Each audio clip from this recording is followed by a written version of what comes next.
How to create Gmail account without phone number. Good day, folks, and welcome to the channel. If you'd like to not have a phone number on your new Gmail account, this is how you go about it. So the first thing you want to do is open up your browser of choice. I'm using Chrome, and you're going to go up to the top right hand side and you're going to click on your profile picture or the first letter of your name, and you're going to go down this menu and you're going to see an add another account. Now, once you tap this add another account, it will ask you to either sign in, or if you go all the way down to the bottom, you will see a create account button. So the ways you can go about this is either for personal use for your child or for work or business.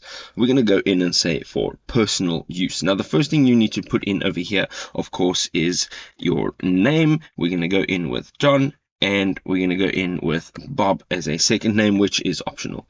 We're going to then tap on next, and right over here you're going to enter some basic information such as the month that you were born, the day that you were born, and then the year that you were born. And then you can choose your gender from male, female, rather not say, and then custom. We're going to go in and just say male, and we're going to tap on the next button on the bottom of the page.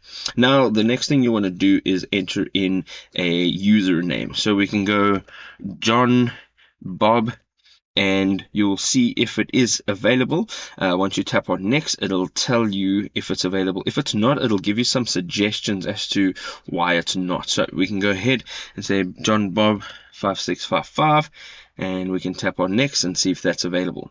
Alright, so we're getting into the part now where we can create a password over here, and we can go ahead and enter the password. We can go ahead now and tap on next, and it'll bring us now over to this page.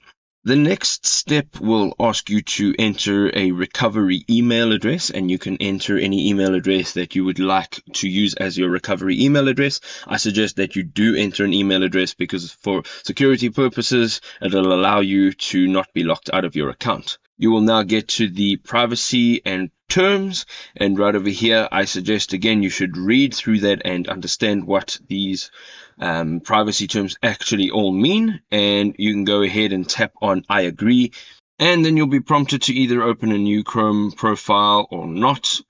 And there we go, you are now having a new email account, and I did not use a number to have to verify it or open it up at all. There we go. Hope you enjoyed this video. If you did, drop us a like. We'll see you next time. Cheerio!